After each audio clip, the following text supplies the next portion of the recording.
Did you see any gray hairs in the mirror after these last 2 games? They're already there, but yeah, tough couple games. We really had to grind it. Contributions from everybody. Obviously, extra innings. There's a ton of situational stuff that you have to execute, and the guys really executed well. Welcome to the Sox Machine Podcast, part of the Foul Territory Network. I'm your host, Josh Nelson, and now is White Sox manager Will Venable speaking post game after Thursday's 2-1 win. Another extra innings win for the Chicago White Sox as they some way, somehow, in a very wild way, get a series split against the New York Yankees as that concludes their 7-game homestand. They end up finishing 3-4, but it looked really dour for the White Sox against the New York Yankees this week. And joining me, of course, on this episode is Sox Machine's beat reporter James Fegan and managing editor Jim Margalus. And hello, gents. And we'll start with the show about this series split for the White Sox. And from my perspective, I'm impressed in the way that they were able to win these last 2 games and really demonstrated the resiliency that this young squad has. They had no right really to win on Wednesday. Thanks to back-to-back home runs in the 8th inning, they were just simply being dominated by Yankees starting pitching through this series. And that was also true on Thursday as the game was scoreless. But in extra innings, the White Sox were able to grind out those wins. And I just found that to be a very impressive performance, and even more reasons to get excited about this White Sox team and be hopeful of what's to come as we're just 3 games away, 4 days away from the trade deadline for the White Sox, and wondering what Chris Getz will do to help add to this squad. But Jim, I'll start with you. What does splitting this 4-game series with the New York Yankees mean for the White Sox? It means not losing ground in the Central, basically holding serve, playing a good team, and not getting the doors blown off, which is like when first game happened, second game, the shut down.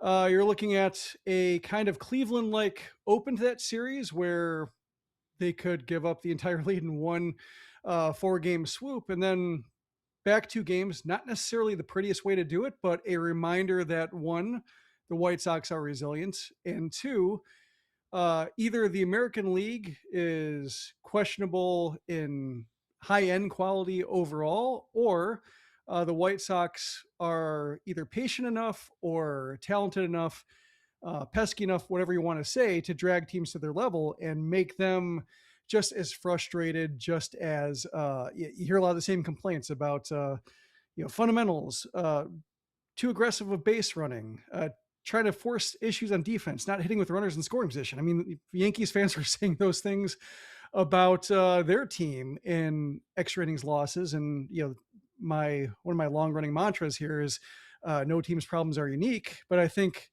when you have 2 teams that are right now slated for postseason spots, a possible October preview of some kind, it's good to be able to either climb up to a team's level or drag them down to yours.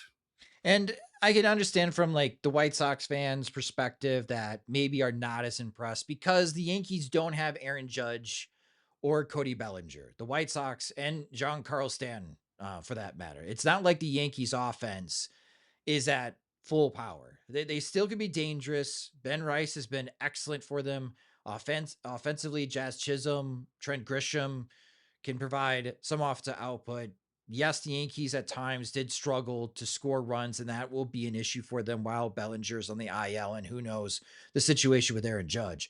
But James, still though, the Yankees on the pitching side appear to be at full strength, and the White Sox being able to weather that storm long enough, especially on Wednesday and Thursday, to scratch out those wins. Again, even though the Yankees are not at full strength, I still am impressed by the way the White Sox came back and split this series. What is splitting the series? What do you think this means for the White Sox? And what did you hear in the post-game conferences and the interviews with the players? Yeah, it certainly feels better on the it depends on sequencing if they had split these games up or if they had won the first 2 and certainly lost the second 2. It certainly has a much different feel from it. Whereas this makes it feel like they showed their mettle. They came back, and I think that's an element of it. And certainly the players aren't shocked or feel like they've newly proven this ability to do this. But I think it certainly sends them to Tampa on a better note and makes it feel like, all right, we are playing here, in our home stadium where they've had so much success in a way that's familiar to them. At the same time, like if the biggest question with the White Sox is like starting rotation, they won the 2 games where basically their most successful starters over the season, performed. Then Noah Schultz only getting through 3 1/3 really put them in a situation that was difficult to unwind up. They didn't do well offensively. I think Anthony K looked good overall. Even like it's kind of a weird chopper. As much as he gave up like 3 kind of well hit balls in a row in the second inning, like the one that like cashes in 2 runs seemed pretty fluky. And then you have like Martin doing really well to recover after a rough first inning, and continuing to say afterwards that he feels like he's trending in the right direction mechanically, and then to Burke being what Burke has been for those last 8 starts. And when the starting pitching's in line, they look a lot more competitive and like they can hang with anybody. When it's not, it looks a little bit like, oh well, this team was a year early, wasn't it? Throughout that, there was a huge burden on the bullpen, and they certainly looked better the last 2 days. With just a Herculean effort in terms of 11 innings total to turn to, versus like it's hard for them to get the last 5 2/3 of a game without seeing an implosion somewhere with Schultz. So I felt like you saw the good and bad of the pitching at times. I try to, I put it in the recap, but like the offense has like certainly had some games in the last like 6 weeks where it just like seems like they can't get to a starter, or it takes a while, or it drags really late. But I do have to look up the numbers and be like, oh, it's the top scoring team in the AL. Maybe they have flaws, but like literally every team and they're competing against is worse. So how much should we freak out about Tristan Peters having a slow start to the post All-Star break, and Miguel Vargas? Like they've earned some trust to get right with what they've done. But it certainly, I think the first 2 games had a feel of, all right, a better team is coming in and kind of asserting itself the way that they did in the series in New York in a way. So for them to push back on that, kudos to them. And at this point, maybe we shouldn't be surprised. Certainly, Sam Antonacci asked him about it this morning, or Thursday morning at this point. I was like, do you feel like you guys kind of turned around from like at least a small bad stretch? And he's like, there's nothing to turn around from. we're good. So I think they feel like they asserted themselves. Like obviously you have to prove it every single week in the majors, but it didn't seem like something that was beyond, or like, oh wow, they've shown us this new thing. It's more like, oh yeah, this is, even when they look bad for 2 games, like this is the one team in the league that hasn't lost 4 games in a row, I believe. Still, like That's crazy. they've proven that they will swing around within due time, even after a couple of performances where they look pretty shaky. Yeah, the White Sox haven't lost 4 straight this season, Jim. There was a time in 2024, I don't know if they won 4 games in 30 days. How long was that losing streak again? Like 20 something, or close to 20? 21. 21. Wow. How much things can change in a couple years. I love the confidence though, Jim, from Sam Antonacci. Like again, we can be impressed, everyone from the outside, and still shocked, but it's not arrogance for these White Sox young players. And Colson Montgomery has mentioned it a few times now that maybe they're too young, that they don't know any better.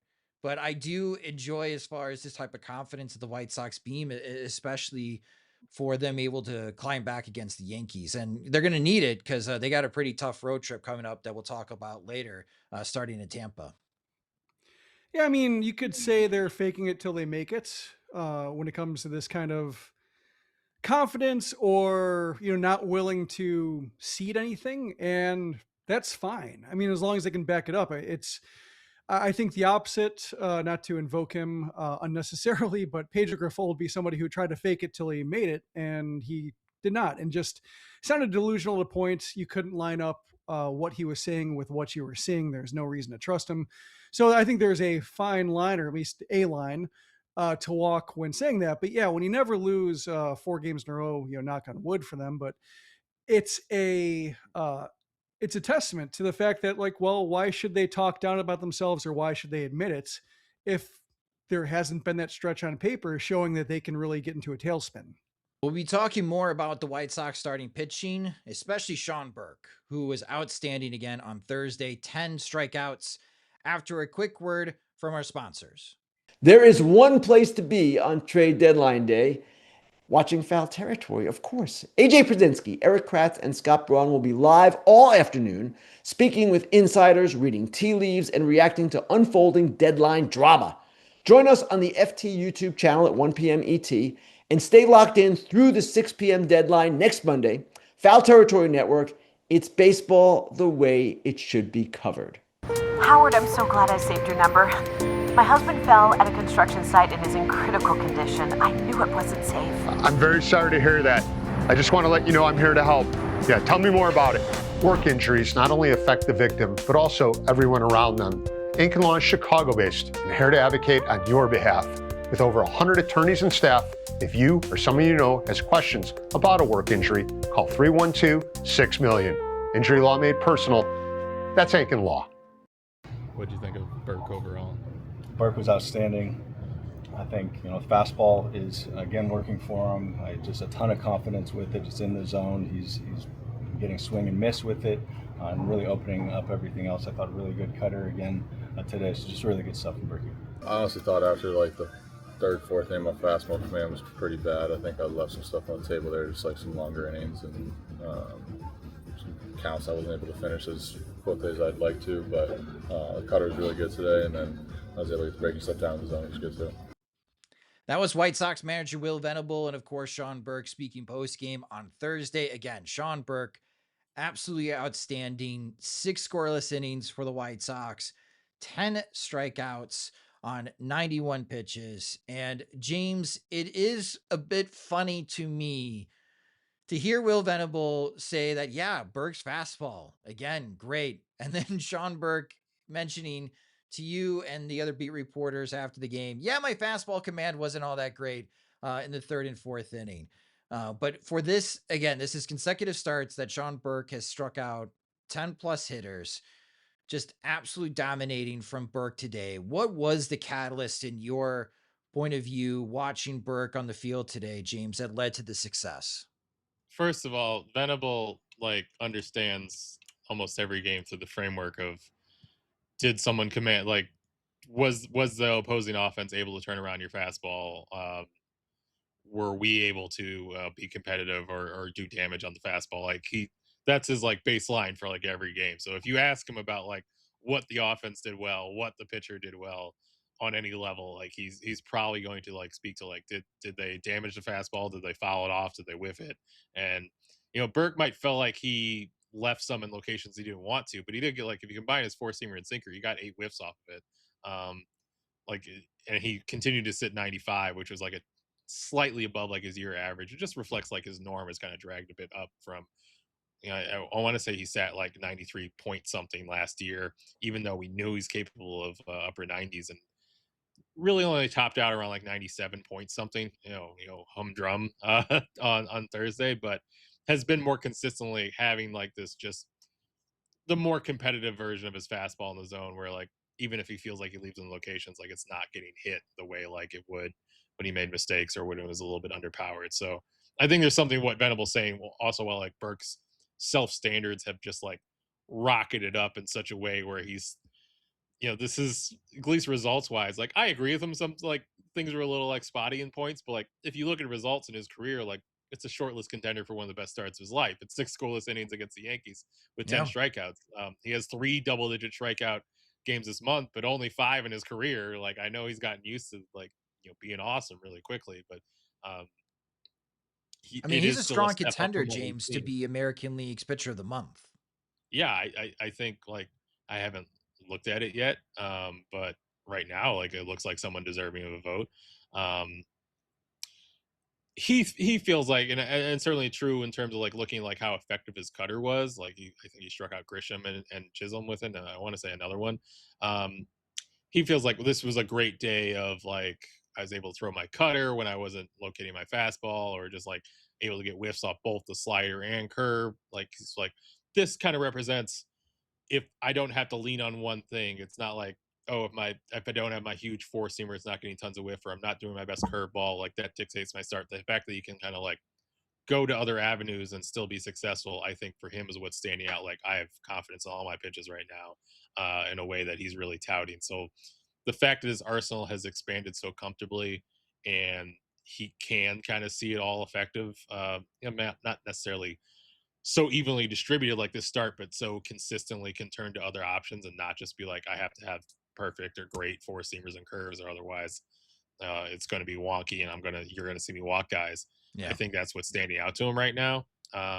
Same time, like I think it's all kind of contributed. Like his delivery is clearly clicked in a way that's allowed him to make choices about what he feel like really fits in his arsenal. And, he's gotten so comfortable with his curve and executing against lefties and the cutter that if he hasn't outright just abandoned the changeup, it's like, well, it's really not that important for me to get this right. I don't have to force myself to throw it in situations where it seems pretty iffy. And I think that's what every like supernator guy wants to feel about his changeup, like Sure. truly a choice to ever use it at all. And I think he's at that point just because of how strong the rest of his arsenal is. So I asked him like straight up, like, I know you're quibbling with some things here, but don't you kind of think this is the best baseball you ever thrown in your life? And he's like, oh yeah. So it's funny because like most guys, high school or college, maybe they're just dominating in ways that, like you never can replicate in the pros because just pros are too hard. But like Burke is very much like, yeah, like I was good. I could tell I could go to the next level, but like I was never as consistent as I want to be. It feels like these 8 outings, they're not technically starts because one of them had an opener, but like these 8 starts are the most consistent he's really been, even though if it's the highest, competition level he's faced in his career. It's funny that you mentioned like he's got other pitches in his arsenal, because looking at StatCast, podcast listeners and watchers, opposing hitters against Burke's four-seam fastball are just batting 180 against that pitch, and his knuckle curve is 202. So I can understand like if he's feeling a bit iffy, James, in his start, that it's not as sharp, or maybe the fastball is too middle in the zone, it's too hittable, that I can go to the cutter. After reading some of your recent reports about Noah Schultz, like try to keep it simple and maybe reducing from a 6-pitch arsenal, maybe down to like 3 for Noah Schultz. It's pretty clear that this fastball, curveball, cutter combination is good. I mean, back-to-back 10-plus strikeout outings. So I don't know, James, if Burke does need the changeup or when he will need the changeup again. I mean, he doesn't really. Like, there were multiple starts in the stretch where he hasn't thrown it, and I asked him about it, and he was like, "Yeah, I've kind of banged it." And like he mentioned throwing it a little bit on Thursday, like just as but he views it as like not necessarily like a shape that he thinks is super necessary in terms of like getting something to move away from lefties. He views it as purely as like a speed differential thing to kind of mess up timing. This whole dynamic that he used to have of like, a lot of these big right-handers who have big sliders or big curveballs have like, I can make everything move to left, but I can't make anything go right or go away from lefties. It's just not really holding him back right now. It's not stopping him from getting left-handed hitters out. So it's not like the shape that's missing from his profile, especially since he uses his sinker so much. And even to lefties, he threw one to Spencer Jones that was kind of in a spicy location, but he got him to fly out on it. He's been willing to do that pretty often. I don't think he's like, oh man, what am I going to do to get anybody to not just kind of look, to glove side on me over and over. It doesn't seem like that's, occupying his attention the way it was, last year when he's really still figuring things out.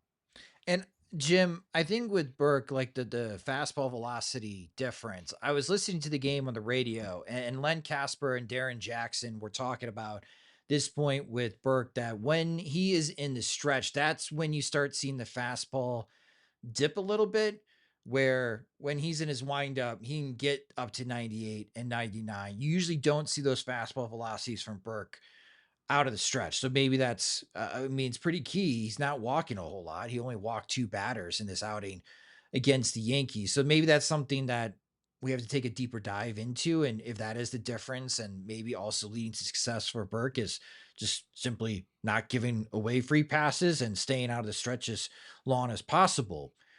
But if game 1 of the postseason were tomorrow, Jim, Sean Burke's that starter, right?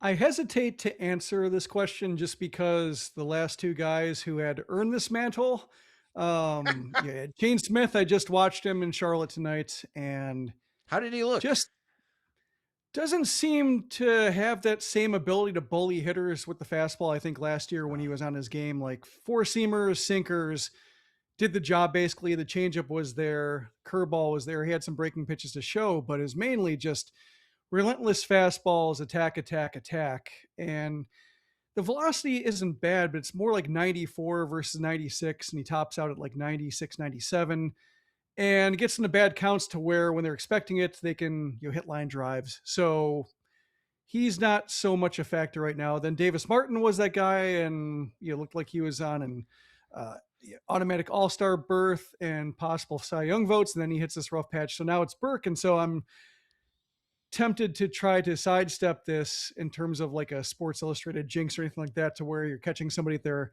high point and then regression kicks in. But yeah, I mean, it's pretty obvious just in terms of how he's mitigating everything. Just he's not giving up walks. He's striking out guys. The contact that he's giving up is staying in the park mostly. So he's controlling all three peripherals, the kind of three true outcomes. And so when you have that going for you, you can kind of get by with the occasional single. Whether he has a little bit of velocity dip in the stretch, you can get by with lesser stuff when you're still forcing hitters to string together quality plate appearances against a pitcher who's locating both fastball and breaking balls and kind of at will in either count. There really isn't a fastball count necessarily. So yeah, at this point, he's pitching like a postseason starter. And when you look at what Martin's done of late, although he bounced back very nicely after the rough first inning, and then you have Kay, who's kind of somebody who battles through five. I would say was probably the way they characterize him. Then I think, yeah, it's Burke and then distant second right now. Well, we're going to take a quick break for more words from our sponsors. But coming up after the break, we're going to take a look around the American League Central, update the standings, see how the other teams are doing in the division, and preview this key road series for the White Sox as they head to St. Petersburg, Florida to face the Tampa Bay Rays. Next on the Sox Machine Podcast. Now taking a look around the American League Central, and the Cleveland Guardians and Minnesota Twins both won their series. The Guardians won 2 out of 3 against the Reds. The Minnesota Twins were down 3-0 in their third game against the Royals. 2 outs, bottom of the ninth inning, 2 strikes, and Cody Clemens hits a walk-off grand slam to win that series for the Minnesota Twins. And the Detroit Tigers ended up losing their series to the Baltimore Orioles. They were up 7-0 in Tarek Skubal's last start, maybe the last start with the Detroit Tigers based on recent rumors. They were up 7-0 and they ended up losing that game. So a really painful series loss for the Detroit Tigers. When you take a look around the American League Central standings as an update before heading into this weekend, the Chicago White Sox still lead with a 57-51 record. They're 2 games ahead of the Guardians, who are 56-54. The Minnesota Twins have battled back to being 500. They're 55-55, just 3 games back of the White Sox. The Tigers are 7 games below 500 at 51-58, and the Kansas City Royals are 46-64. They are a distant last place right now. They're 12 games back of the Chicago White Sox. A lot could change here, guys, between now and the trade deadline. And this gives me an opportunity to promote our next episode. Jim Margalus and I will be recording a new episode on Friday, in which I'll be pitching some of my ideas that the White Sox can make as far as trades before the deadline. We'll also be sharing your trade ideas as well. So hit us up on social media or post your trade ideas that you like to see the White Sox make before the deadline. I guess we can call this the mid-season plan project, Jim, where our listeners and our followers on Sox Machine can make their pitches as well to see what they want Chris gets to accomplish before the August 3rd deadline. And of course, again, watch our friends over at Foul Territory for their live show on Monday, as they'll have Ken Rosenthal, AJ Brzezinski, Eric Kratz breaking it all down when trades do happen. But I have to ask you, Jim, I look at the standings, the Minnesota Twins, they are still there.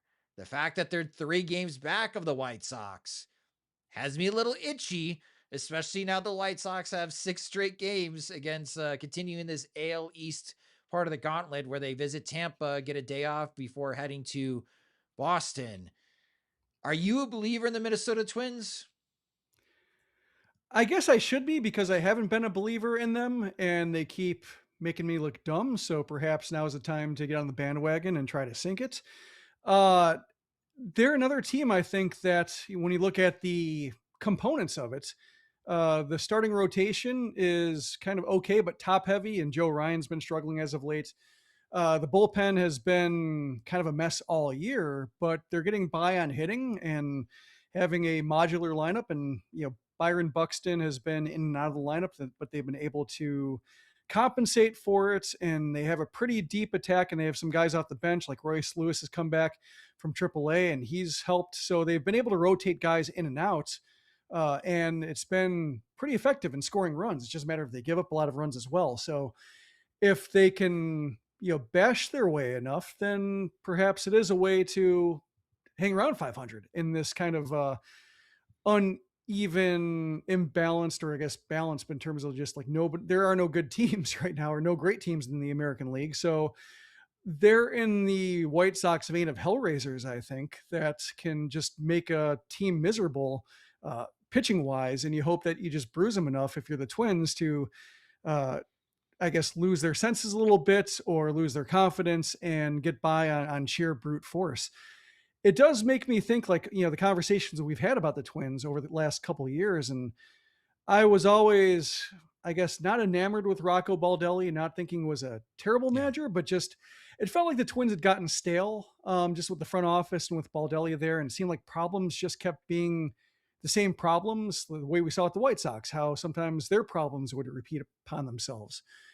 And it just seemed like nobody was really solving problems, or they were just kind of throwing different shape or same shaped solutions at it. Maybe they changed the names, but nothing had really changed fundamentally about the mix. And they just had this low ceiling about them. And I think that's probably the previous poll ads as well, kind of setting that tone. But I think you have a new poll ad in charge, you have a new manager, you have a new GM, and you might get some of that, like we saw at the Phillies, just a little bit of a shakeup, just with having different people in charge, having new people, I guess, decision makers, assessing the situation, trying to put their hands on it and seeing what they can do with it. And it might not be like a long-term solution. Like, this isn't resulting in a great Twins team, but it's resulting in a better one. And I think it's a feistier one, or one with more power, that when you have teams that aren't pitching well, like the Royals bullpen. It was funny. I was watching that game, or I was watching the White Sox, but I was following on Blue Sky, and Craig Brown, who's written about the Royals for a long time, watches Noah Cameron throw 8 scoreless innings. He's like, let's watch the Royals bullpen blow this. And sure enough, like, even he couldn't believe how they blew it. Like, they had the first 2 outs, like Lucas Urseg got the first 2 outs, and then they had 3 of the next 4 hitters on 2 strikes. So at 3 times they were 1 strike away from ending it and give up a walk-off grand slam. So against teams that have these flawed pitching staffs, I think they can just kind of the Death Star port, just fire missiles into it and blow it up, just with the deep lineup that they have. So yeah, I'm taking them more seriously now, just because, with Buxton being hurt, like, I thought, okay, he's been, his hips really been bothering him. You have Joe Ryan, who's looking shaky. Like, this is kind of the linchpin of their rotation and of their lineup. And even when they're not on their game, they're still winning. They're still scoring runs. So yeah, you have to take them seriously now. And the Minnesota Twins head to Seattle. So they have a series against the Seattle Mariners, which the Mariners are still in the thick of things in the American League West before they head back to Kansas City. So that's the next 6 games for the Twins. And again, the White Sox. We talk about the Rays series in a moment. 3 at Tampa, 3 at Boston. Again, my neck is feeling a little itchy. I was expecting the Minnesota Twins to have one of the worst records in Major League Baseball, but cap tip to them to be able to weather their storms as well. Derek Shelton has done a very good job. It is a surprise, just as surprising as the White Sox have been, so have been the Minnesota Twins. And 4 days away, let's see if Tarek Skubal does get dealt and how that impacts the Detroit Tigers. If this does become a 3-team race still in the American League Central, but the mix is different, Jim. Instead of White Sox, Guardians, Tigers, it's White Sox, Guardians, and Twins. We'll see what happens, of course, after Monday. But the Chicago White Sox boarded their plane, and they are headed to St. Petersburg, Florida. We'll also be sending James down there to cover that series for us, because in a very weird way, if the season were to end today, the Rays would be the number 1 seed and the White Sox would be the number 2 seed. Could this be a potential American League Championship Series preview? Well, the White Sox are, the Rays are 64-44 this year. They won their last 2 games. They're 8-10 in their last 10. They have been dominating at home this year. The Rays are 40-16. They win 1 game against the White Sox this weekend, and they already clinch a winning record for the season at home in early August. That's how dominating the Rays have been at home. So this is going to be a tough test for the White Sox. Your pitching probables for this series, Friday night. This is a 6:10 p.m. Central Time first pitch. Nick Martinez will take the ball for the Rays against Eric Fetty for the Chicago White Sox. On Saturday, this is a 3:10 p.m. Central Time start. It's Drew Rasmussen for the Rays against Noah Schultz. Tentatively right now, we'll see if there's any adjustments by the White Sox, but the plan is for Noah Schultz to make that start on Saturday. And then on Sunday, 12:40 p.m. Central Time start, it's Griffin Jax, the former Minnesota Twin, now pitching for the Rays, and it'll be Anthony Kay to go on Sunday. So big series for the White Sox to see if they can do what other teams have really struggled to do, which is try to win a series in St. Petersburg. James, you will be there. As you are covering this series between the White Sox and Rays, what's the biggest storyline that you'll be following over these next 3 games? It's funny. When I was at the All-Star game, Jason Stark came up to me and said, like, I can't wait for the Rays White Sox ALCS. And we proceeded to banter about it for a bit, which my proposal is that it somehow, one, sets a record for most openers used in ALCS, and like Brian Hudson somehow like becomes like the record holder for like most starts in a single ALCS because he opens like 3 games or something ridiculous. He sounds like he's looking forward to it based off that description. I feel like there are easy answers to this, or cheap answers, I should say. One is trades. Obviously, would be what I feel like we really committed to the series for. Is in case something like that happens, we're welcoming new people into the clubhouse. Obviously, the deadline isn't until the day after, but certainly the Sox have multiple needs.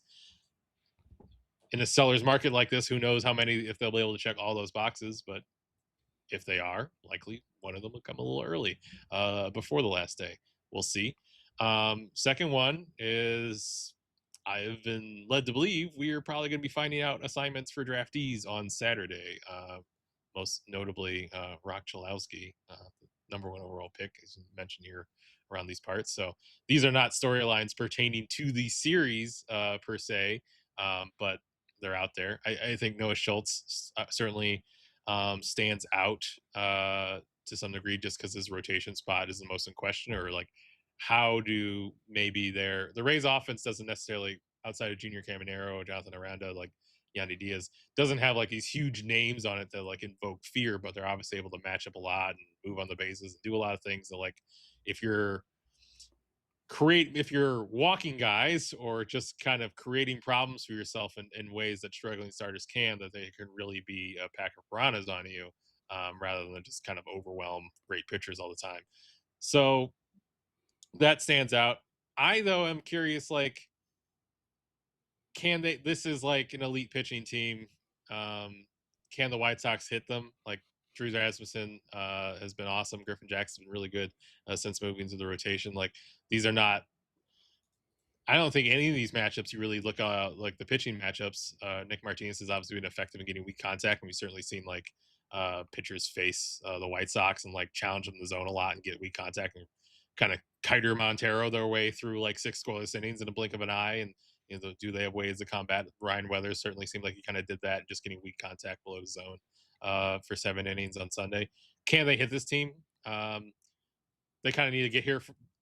It's weird to, like, the 2021 White Sox are very much like, you guys should win a division, and thus all the season is about, like, all right, how are they going to stack up in the playoffs? Oh, what's their record against winning teams? Like, they were so clearly going to win the whole time. But, like, I feel like beyond just that team not having nearly like the good vibes of this one, we just spent all that year kind of picking them apart. Like, after the good first half. It's like, oh, are they really that good? Are they really going to stack up? Are they really going to do more than just win this bad division?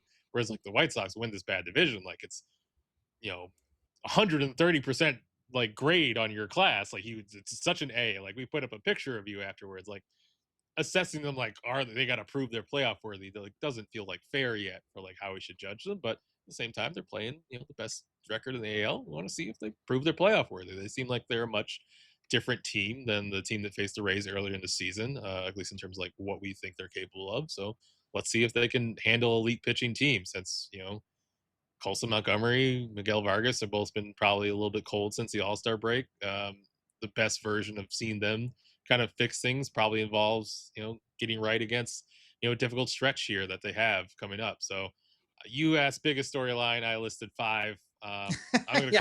call it even. Yeah. Jim, the X factor for the White Sox, other than score more runs than the Rays, what do you think would be the big that will determine if the White Sox are able to find any type of success against Tampa, or maybe even pull off the surprise and win the series against the Rays in St. Petersburg? Yeah, James took my answer a little bit, but I can elaborate on it with the pitching they're facing, the specific kind of pitching they're facing with Nick Martinez and Drew Rasmussen in particular. Like they have really high arm angles, like overhead slots, throw a lot of fastballs up in the zone. Even though Martinez throws more sinkers, he's okay with using sinkers up in the zone. Also has a changeup. So we've seen the White Sox against these pitchers with I guess they'd call them Verdi, with the Astros, with the Mariners. We've seen them struggle against that particular kind of pitcher because at least last time I checked on StatCast, they have the highest approach angle in the game as a team, just with their bat path to where they can get above them. So we've seen them swing and miss. We've seen them hit a ton of pop-ups at times. And I think Martinez and Rasmussen are probably, the way they're built, can exploit that pretty well.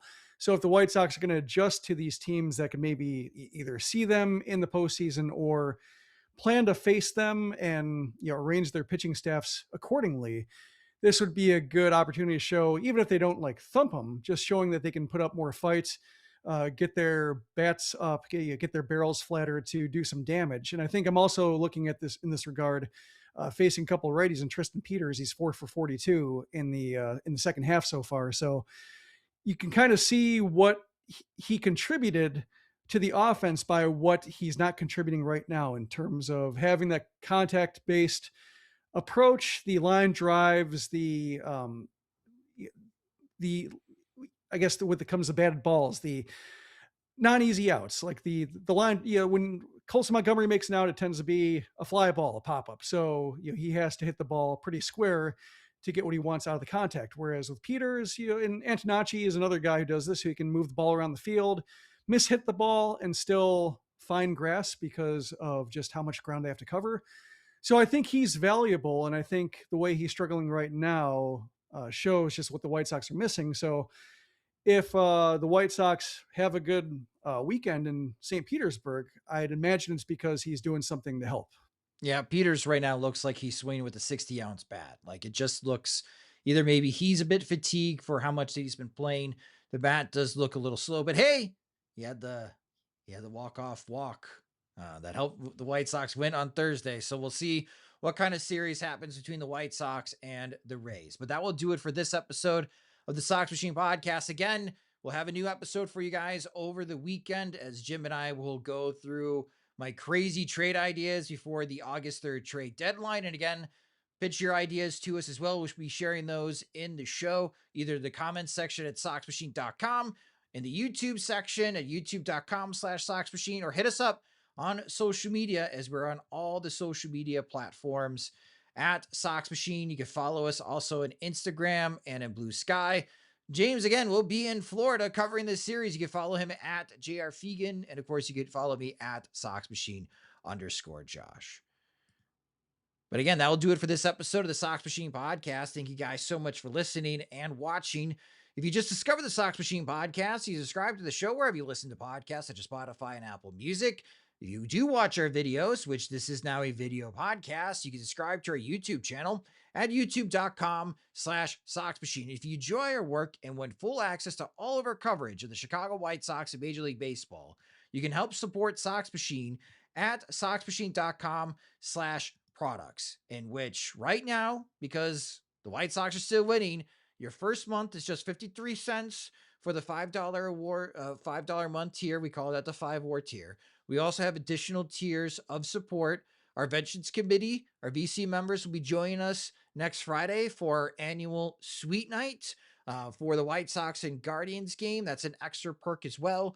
So again, if you enjoy what we've been doing this season covering the Chicago White Sox and you would like more from us and you would like to help support us, best way to do that is go to soxmachine.com/products and sign up today. The Sox Machine podcast is a production of soxmachine.com. You're on for all things Chicago White Sox baseball and part of the Foul Territory Network. Alongside James Fegan and Jim Margalus, I'm Josh Nelson. Thanks for listening and watching.